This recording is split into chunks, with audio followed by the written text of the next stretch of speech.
তো নমস্কার বন্ধুরা, এবার কিন্তু পশ্চিমবঙ্গে বেকারদের জন্য কিন্তু দারুণ সুসংবাদ রয়েছে।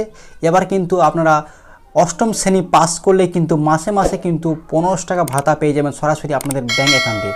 তো এই প্রকল্পের জন্য আবেদন করার জন্য আপনাদের কি কি ডকুমেন্ট লাগবে এবং এই প্রকল্পে কারা কারা আবেদন করতে পারবেন, ঠিক আছে, এর জন্য কি ক্রাইটেরিয়া রয়েছে, সমস্ত কিছু আলোচনা করব আজকের এই ভিডিওতে। তো অবশ্যই ভিডিওটি শুরু থেকে শেষ পর্যন্ত দেখবেন। তো চলুন বন্ধুরা, ভিডিওটি শুরু করা যাক। তো দেখুন বন্ধুরা, এই প্রতিবেদনে কি বলা হয়েছে। পশ্চিমবঙ্গে বেকারদের জন্য রাজ্য সরকারি এক নতুন উদ্যোগ, যার মাধ্যমে মাসে মাসে কিন্তু বেকারদের ভাতা প্রদান করা হয়ে থাকে। আপনি কিংবা আপনার পরিবারে যে কেউ যদি অষ্টম শ্রেণী পাস করে থাকে তাহলে এই প্রকল্পের সুবিধা নিতে পারবেন অনায়াসে। তবে পশ্চিমবঙ্গে আপনাকে পশ্চিমবঙ্গে স্থায়ী বাসিন্দা হতে হবে, ঠিক আছে। তো এই প্রকল্পের সুবিধা নিতে গেলে আপনাকে অবশ্যই একজন পশ্চিমবঙ্গে স্থায়ী বাসিন্দা হতে হবে। পশ্চিমবঙ্গে 23 জেলা থেকে প্রার্থীরা আবেদন জানাতে পারেন। অর্থাৎ পশ্চিমবঙ্গে যে 23টা জেলা আছে সেই জেলা থেকে কিন্তু প্রার্থীরা আবেদন জানাতে পারেন। প্রার্থীদের কোনো না কোনো সরকারি চাকরির সঙ্গে যুক্ত থাকলেই হবে না। আপনি যদি এই প্রকল্পের সুবিধা নিতে চান বা আবেদন করতে চান তাহলে শেষ পর্যন্ত প্রতিবেদনটি পড়ুন। তো চলুন পরবর্তী পেজে কী বলা হয়েছে দেখুন। WB যুবশ্রী প্রকল্পের উদ্দেশ্য কী? বর্তমানে বেকারত্ব দেশের একটি অন্যতম বড় সমস্যা। বিশেষ করে মাধ্যমিক বা উচ্চ মাধ্যমিক পাস করার পর অনেকেই উপযুক্ত চাকরি কিন্তু পান না।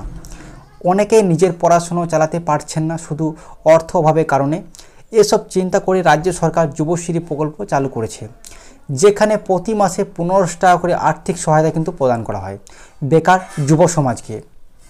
এই টাকাটা কোনো কাজের পরিবর্তন নয়, বরং স্বনির্ভর গড়ে তোলার জন্য একটি স্টার্টিং পয়েন্ট হিসেবে কিন্তু কাজ করে। তো চলুন পরবর্তী পেজে কী বলা হয়েছে এই বিষয়ে। এবার দেখুন যে এই যে যুবশ্রী প্রকল্পে কিন্তু সুবিধা পেতে পারেন কারা কারা। দেখুন, এই প্রকল্পের সুবিধা নিতে হলে কিছু নির্দিষ্ট কিন্তু যোগ্যতা আপনাকে পূরণ করতে হবে অবশ্যই। কী কী যোগ্যতা? আবেদনকারীকে পশ্চিমবঙ্গে কিন্তু প্রথমত স্থায়ী বাসিন্দা হতে হবে, ঠিক আছে। তারপর হচ্ছে বয়স কমপক্ষে 15 বছর কিন্তু বয়স হতে হবে। তবে আপনাকে যে সকল ছেলেরা আবেদন করবেন তাদের বয়স কিন্তু কমপক্ষে 15 বছর বয়স হতে হবে। শিক্ষাগত যোগ্যতা কী রয়েছে না, শিক্ষাগত যোগ্যতা কমপক্ষে অষ্টম শ্রেণী পাস হতে হবে, ঠিক আছে। অষ্টম শ্রেণী অর্থাৎ 8 পাস কিন্তু হতেই হবে।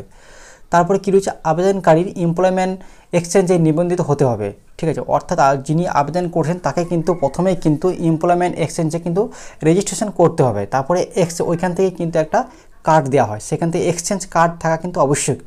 এক্সচেঞ্জ কার্ড লাগবে আপনাকে।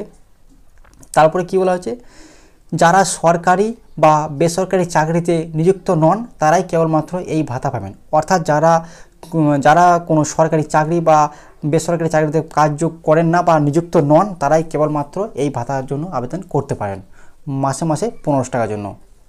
তো চলুন পরবর্তী পেজে কী বলা হয়েছে। এই যে প্রকল্প, এই প্রকল্পের যুবশ্রী প্রকল্পের সুবিধা ও বৈশিষ্ট্য কী রয়েছে।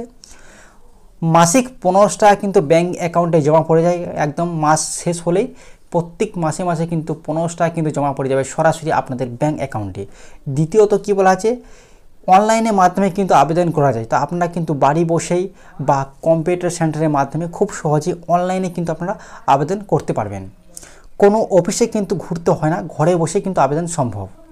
তারপরে কি বলা হয়েছে, আবেদন করলে সরকারিভাবে যাচাই করে যোগ্য প্রার্থীর তালিকাভুক্ত করা হয়।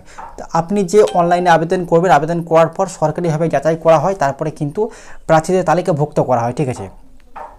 একবার তালিকায় নাম উঠলে প্রতি মাসে সরাসরি ব্যাঙ্ক অ্যাকাউন্টের টাকা ট্রান্সফার করা। অর্থাৎ আপনি আবেদন করার পর যখনই আপনার লিস্টে নাম উঠে যাবে, ঠিক আছে, যুবশ্রী প্রকল্পে যখন লিস্ট ছাড়া হয় তালিকা, সেই লিস্টে যখন আপনার নাম উঠে যাবে তখন কিন্তু আপনি সরাসরি প্রত্যেক মাসে মাসে কিন্তু যুবশ্রী প্রকল্পের আন্ডারের তরফ থেকে 1500 টাকা করে কিন্তু ভাতা পেয়ে যাবেন। পরবর্তী কী রয়েছে, তো এই যে যুবশ্রী প্রকল্পে আবেদন করার জন্য আপনার ডকুমেন্ট বা তো এই যুবশ্রী প্রকল্পে আবেদন করার জন্য আপনার ডকুমেন্ট কী কী লাগবে। দেখুন, যুবশ্রী প্রকল্পে আবেদন করার আগে আপনাকে নিচের নথিগুলি কিন্তু প্রস্তুত রাখতে হবে। কী কী প্রস্তুত রাখতে হবে? প্রথমত আপনাকে কিন্তু আধার কার্ডের জেরক্স লাগবে। দ্বিতীয়ত হচ্ছে ভোটার কার্ডের জেরক্স। তৃতীয়ত ব্যাঙ্ক পাসবুকের জেরক্স। তারপর হচ্ছে এমপ্লয়মেন্ট এক্সচেঞ্জ কার্ড লাগবে। মাধ্যমিক বা অষ্টম শ্রেণীর কিন্তু মার্কশিট লাগবে। অর্থাৎ আপনি যদি মাধ্যমিক পাস করে থাকেন তাহলে সেক্ষেত্রে আপনাকে মাধ্যমিকে মার্কশিট লাগবে। আর এবং যদি আপনি কমপক্ষে যদি অষ্টম শ্রেণী পাস করে থাকেন তাহলে কিন্তু অষ্টম শ্রেণীর মার্কশিট লাগবে। তারপরে দেখুন, সম্প্রতি তোলা পাসপোর্ট সাইজে কিন্তু একটা রঙিন পাসপোর্ট সাইজের ছবি লাগবে। আপনাকে কিন্তু একটা ছবি লাগবে 1 কপি। তারপরে বাসস্থানীয় প্রমাণপত্র, আপনার গ্রামের বাসস্থানীয় প্রমাণপত্র হিসাবে যেমন বিদ্যুৎ বিল বা রেশন কার্ড লাগবে, ঠিক আছে।